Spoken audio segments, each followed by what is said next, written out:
Hello and welcome back to Let's Play Rogue Trader with me, Bring It On. Let's level up.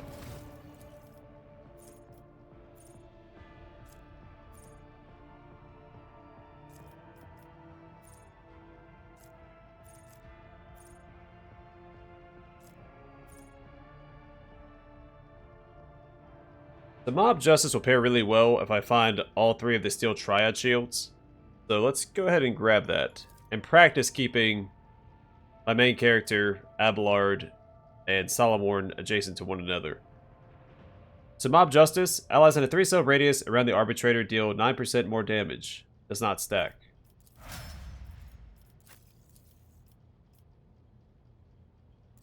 Toughness.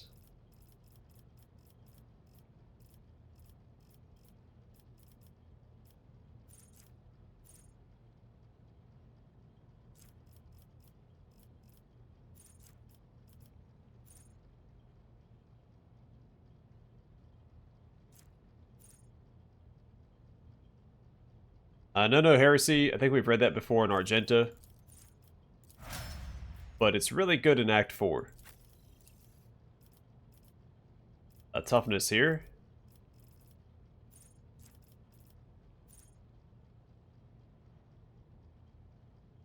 Dance of Thorns. Each time the Death Cult Assassin parries or dodges an attack, all enemies with the Bloodstain effect suffer +1 stack of this effect. Heinrich's Willpower.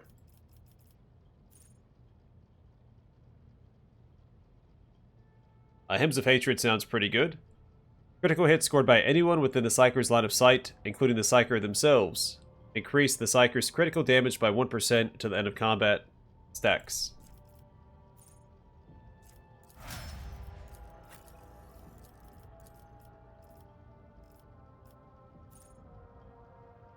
Sure. Or Xenos.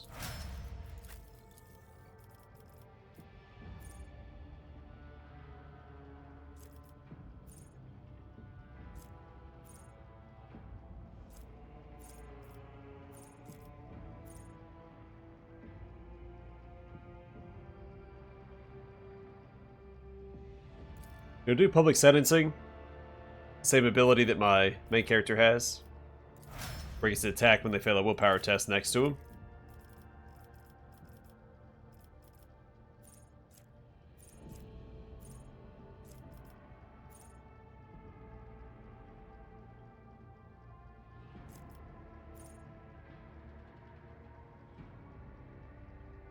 Visions of Doom. Enemies that become targets of the Psyker's psychic powers gain a stacking -5% penalty to their dodge and parry until the end of combat. Argenta.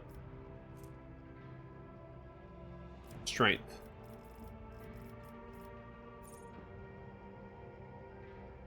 I might just do Shield of Faith. Oh, this can increase, can it?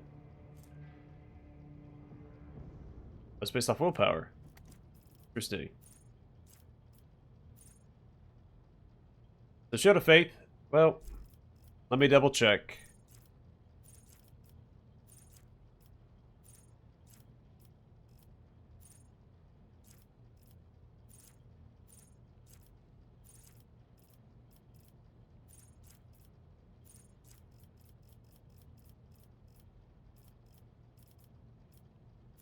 A base skill demolition would also be good.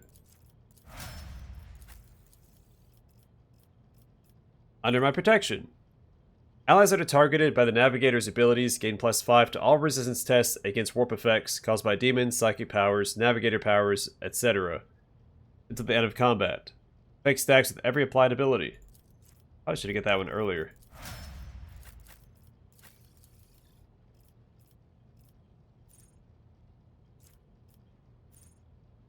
Medikai Mechadendrite. The Tech Priest can use their Mechadendrite to restore the wounds of an ally once per combat. The ally regains 6+ Medikai divided by 5 wounds. Sure. I think that gives him another Mechadendrite on his... Yeah, I think it's this one. And this is the one that pushes them back. That's pretty cool.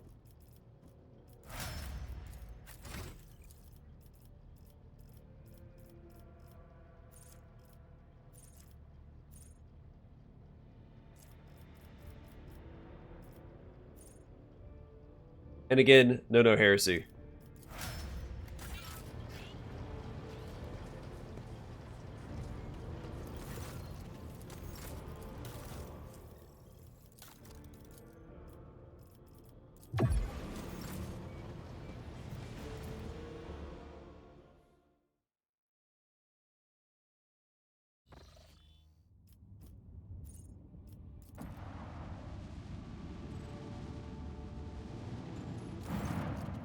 Our Lord Captain, Imperial Navy Fort Heriox Rim hails us.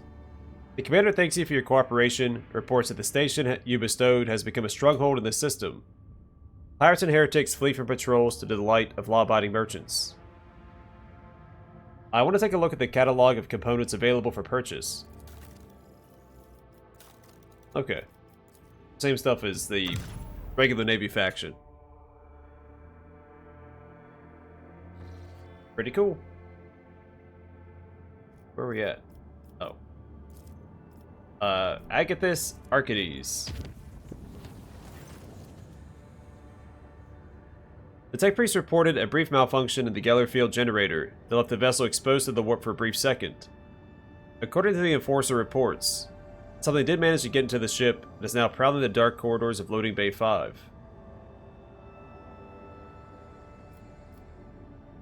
Yeah, isolate the chamber until the vessel leaves the warp. A part of the ship was isolated from the rest until it left the warp at the end of the journey. After the vessel emerged in real space and the chamber was unsealed, it was intact, with the exception of the crew who had barricaded themselves in a far corner of Loading Bay 5, and bravely resisted the unknown assailant for as long as they could. Their remains have been safely disposed of.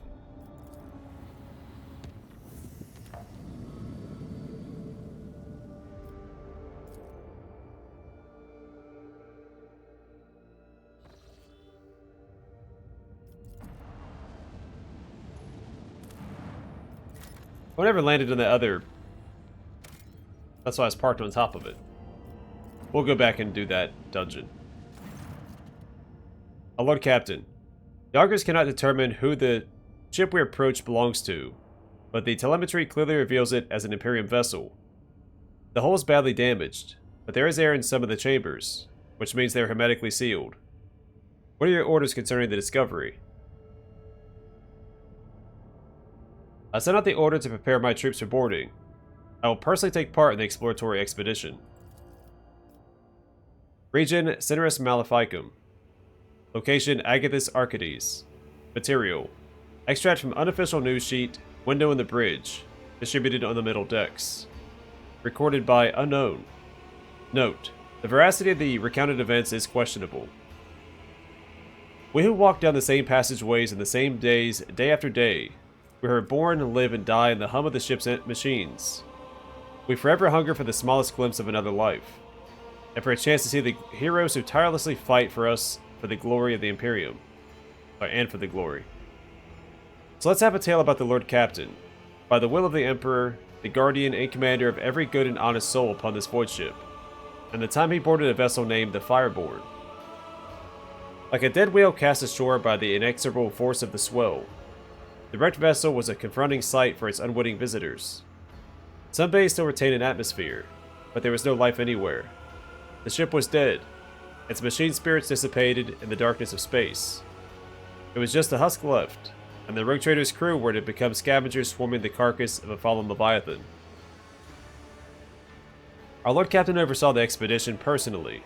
He decided to have a dearest class fill out a course. An unholy psyker she may be, but even souls as dark as hers submit to the Lord Captain's will. With hostile eyes upon her, Adira sank into a trance. When she resurfaced, she reported that the ship had been a victim of the warp. The bridge had suffered worst of all. It was a section that provoked the greatest anxiety and trepidation in the psyker. The surface bay was the least damaged section, though Adira spoke of it with no particular interest. The Lord Captain's next step was to train the penetrating gaze of the augur arrays on the damaged ship. The augur's keen eyes scanned the eerie vessel, identifying that the Voidship was gravely damaged and was in the process of final erosion. There's very little time to explore it. Three sectors seemed the least damaged: the bridge, the middle crew deck, and the service bay. The Lord Captain's next step was to turn his attention to the scout units awaiting instructions. The Lord Captain had to decide which of the 3 teams he would lead, and which 2 would be entrusted to their officers. Let here be known the names of those honest people who stood before our rogue trader in that moment. The taciturn and grave Young Ho Son, whose word was firm as his handshake. Captain Vesti, whose jokes were remembered by everyone on decks 3 to 5. Captain Matina, the senior officer of the 3rd Unit, known to many as Grey Matina. She had been leading units back when the current crop of scouts were snot-nosed kids. No one on deck was in any doubt that navigating inside the wrecked ship would be difficult. The units would be separated by kilometers of twisted metal, dead modules devoid of atmosphere, collapsed passageways, hull breaches the size of a house. The only thing connecting the brave teams would be the delicate thread of a Vox link. And so, after weighing up the options, the Lord Captain chose to go with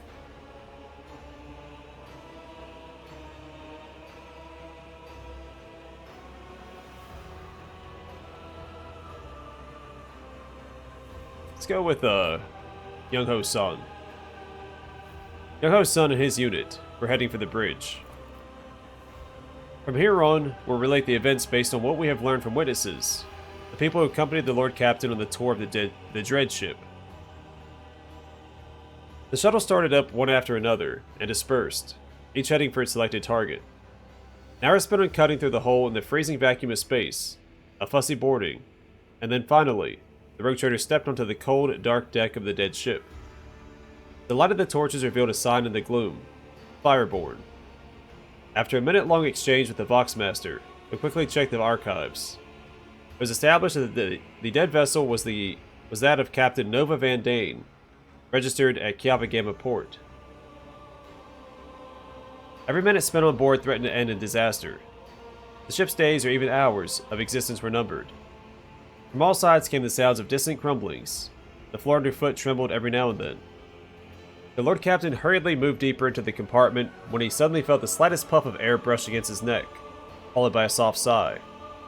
Almost as if someone had leaned in close, opened their mouth and whispered a dark, tantalizing secret, then fallen silent. The only thing was that the Lord Captain stood entirely alone. The Lord Captain summoned all of his willpower so as not to succumb to fear. From here, where simple mortals would already be trembling and weeping, the rogue trader only gritted his teeth. Shrieks and moans could be heard close by. Others are gripped by the illusions too. Young Ho Son, the unit captain, barked out orders. His team held back their comrades who had fallen victim to the uncanny terror, and who were struggling to break free and run deeper into the cursed ship. A few minutes passed, and the unit, though scared senseless, was ready to continue. Sound suddenly blared from the Vox, which was tuned to the second unit's frequency. The word sounded muffled, as though the person on the other end wasn't speaking directly to the Vox, but desperately pressing the transmit button while occupied with something else. Never seen anything like it. It's beautiful. Hold on, wait. Is it moving? The words are cut off by a strangled wheeze, followed by static. Young Ho Son listened to the transmission, the final rasp with a surprisingly calm expression. They pressed the Vox button, and in a similarly calm voice, a lucid stream of florid swearing, were centered on casting aspersions on his interlocutor's intellectual capabilities. Turning to the rogue trader, he remarked, "Apologies, Lord Captain. Captain Vesti from the 2nd Unit is well known for his pranks." Crap, the Lord Captain's with you? Comes Vesti's voice in the speakers, followed immediately by, "My sincere apologies, your lordship. I just wanted to spook the guys a little."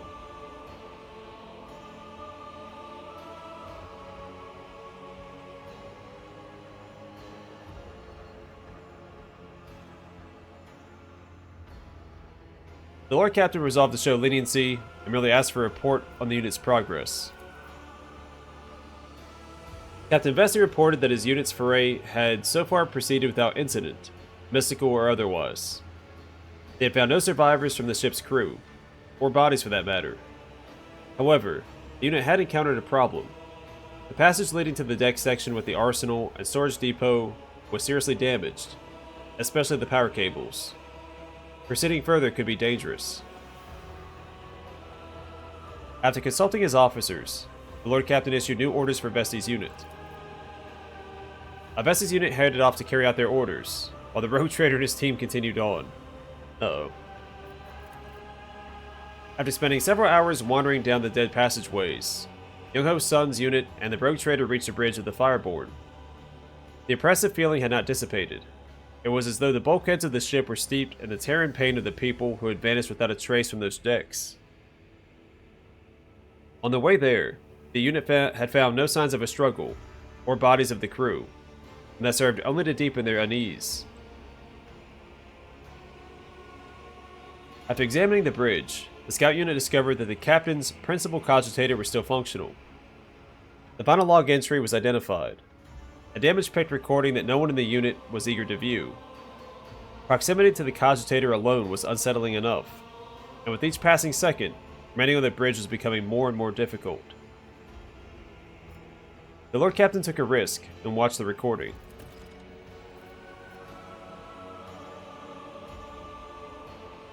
The recording contained a message from Captain Nova Van Dane. It was almost impossible to make anything out in the pict, only the captain's hand gripping the edge of the table, and flashes of iridescent light. The captain was speaking crisply, almost calmly, but there were also short, almost inaudible breaths. Exactly what the rogue trader's team had encountered when they had first boarded the ship. And it even seemed that those sounds were coming not from the recording, but from the gloom, drenched corners of the bridge itself. Galvagama has fallen. The Fireborn broke orbit under fire from an unknown enemy and left the system, said Captain Van Dane on the recording, with the tone of an officer reporting to her superiors.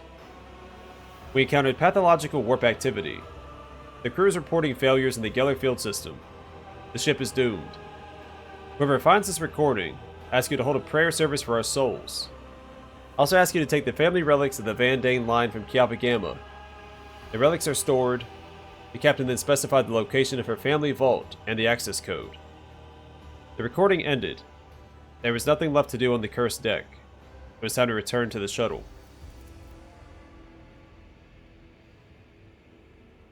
A message came in from the unit led by the seasoned, unflappable Grey Matina. The captain methodically reported on all the service-based sections her team had already examined. They had found nothing of value. They had found no bodies. There had been no incidents, and the search was proceeding as normal. The unit was waiting for further instructions from the Lord Captain. After distilling the salient points from Grey Matina's exhaustive report, Donnie Dawson listed the areas that warranted a more thorough search. After returning to the shuttle, Donnie Dawson received reports about Fireborn's status. The tech priest who relentlessly pierced the wreckage with the augur's gaze insisted on curtailing the operation as soon as possible, fearing imminent destruction. There were also reports from the other two units. The second unit had suffered serious losses when a large bundle of electrified cables had fallen on top of them. The group had retreated, unable to retrieve the bodies of their comrades or any kind of valuable haul from the ship. When reporting on the situation, Captain Vesti didn't crack a single joke, which was very out of character. Gramatini's unit had explored the surface bay without incident, and not wasting any time, had marked valuable components for later disassembly and transfer to the rogue trader's ship. Units assembled at the shuttles, and the Lord Captain gave the final order of this grim expedition.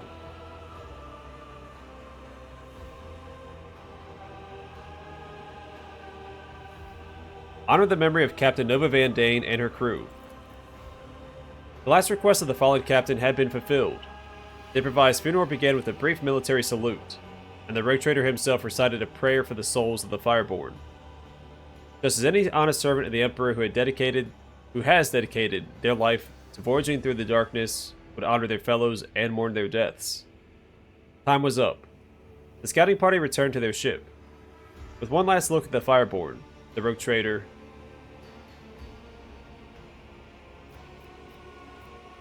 gave the order to fire upon the dead vessel at range, for that which is born in fire should also perish in fire. I feel like I lost more people my first time through that.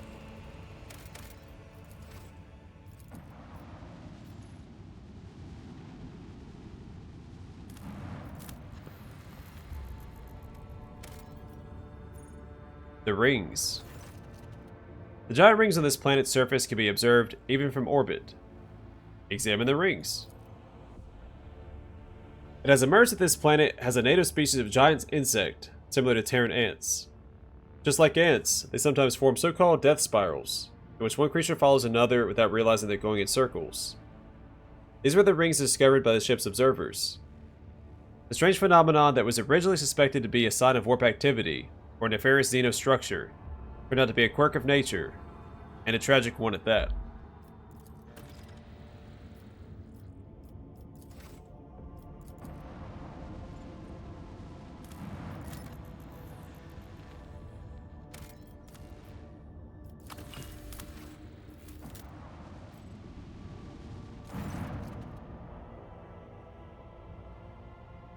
The Augurs have detected wreckage in the Voidship's vicinity, but the exact nature of this wreckage remains unclear.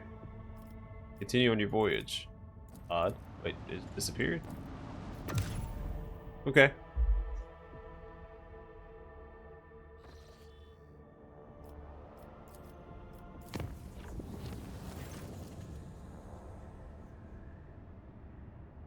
A mysterious sickness struck the clan living in one of the macro-cannon chambers.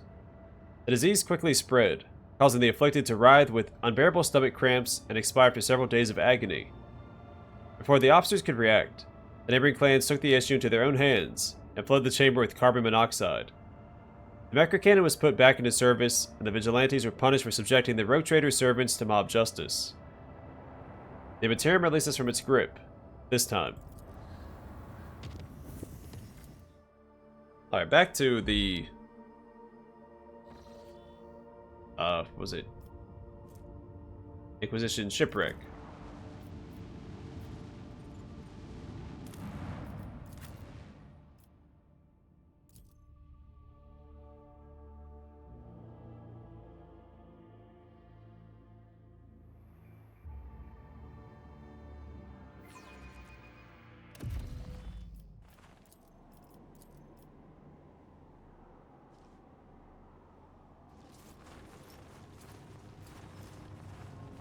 I always keep my options open.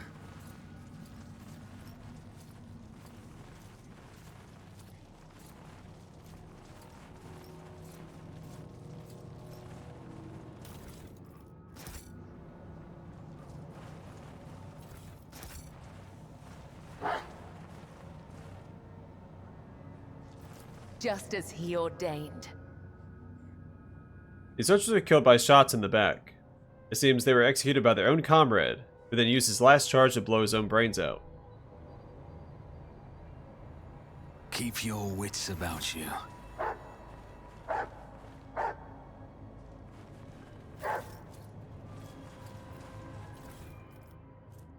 Sentry's keycard.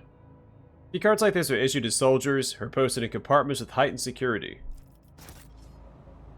Makes sense to me.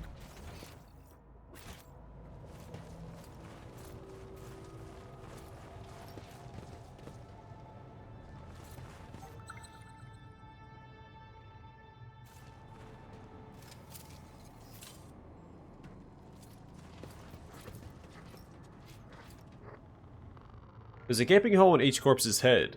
They're brought out one at a time and shot from behind at point-blank range.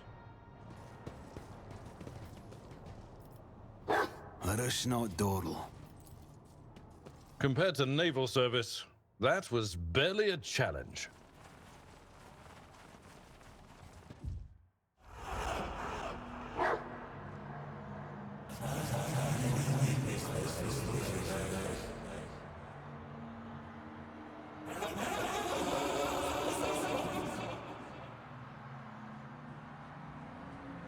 I should be reading this out loud. It might show up in the chat log.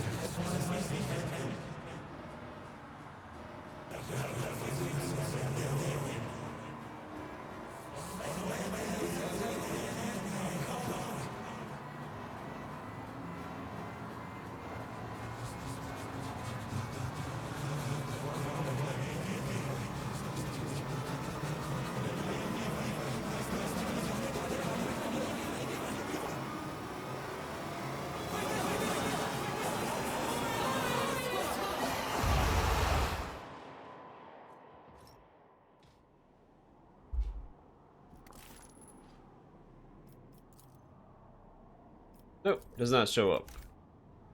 I was trying to talk during cutscenes. That one, hard to understand what they were saying. I probably should have. Always keep your eye on the prize. Or warp. Scribbly daubed on the wall seem to track you as you move.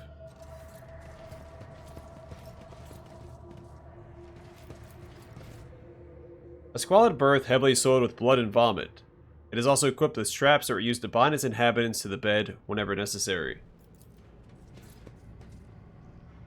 These people were not killed by weapons fire. Perhaps there was no ammunition left for them.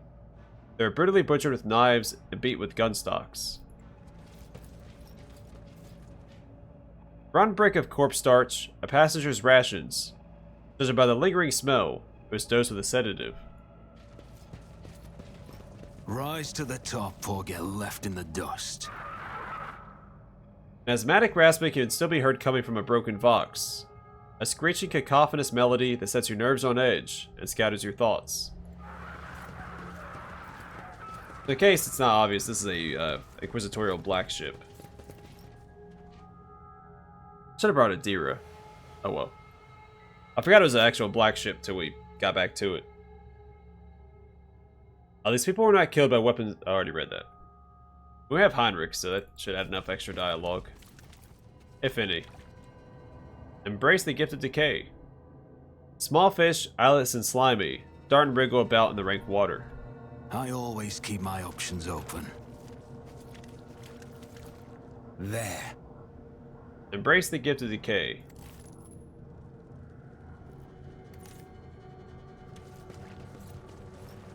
This is intriguing. They want to burn us all. Burn, burn, burn.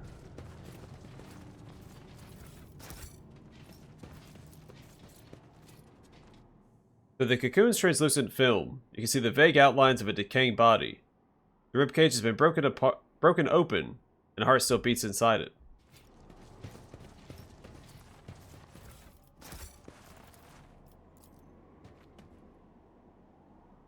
You'd like the knowledge to decipher the readouts on the monitor. Name. Is there money to be made?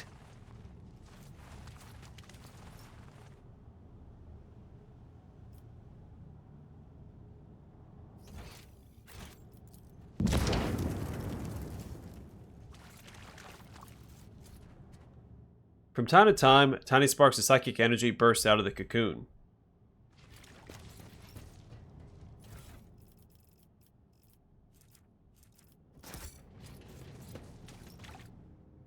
The flaccid substances are not labeled, but you recognize a few of them as combat stimulants. Keep your wits about you. I just wanted to live. Why? Why? After being shot, these poor wretches had their skulls caved in around the temple, as if to make it doubly sure. Got a double tap.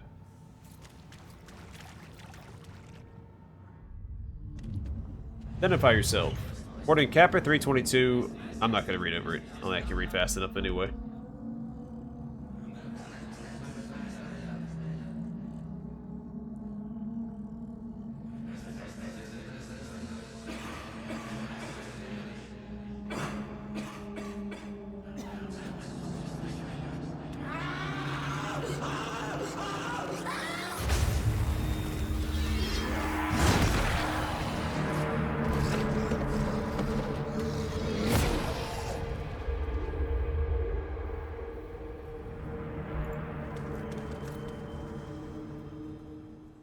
It's not this room. I think the next room is where the combat starts.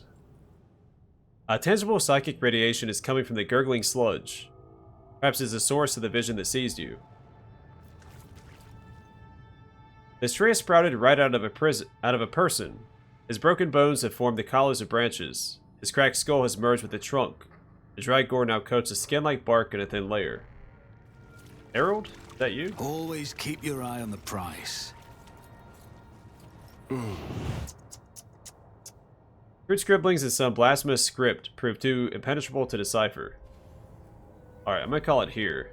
And next time we will go through the rest of this dungeon. Not much left. Oh wait, we missed something back here though. I wouldn't say we missed something. Alright, well, I'm going to call it here, and next time we will try to finish this up, and then we'll head towards that next system to the kind of northwest. But either way for now, thanks for watching. Hope to see you guys in the next one.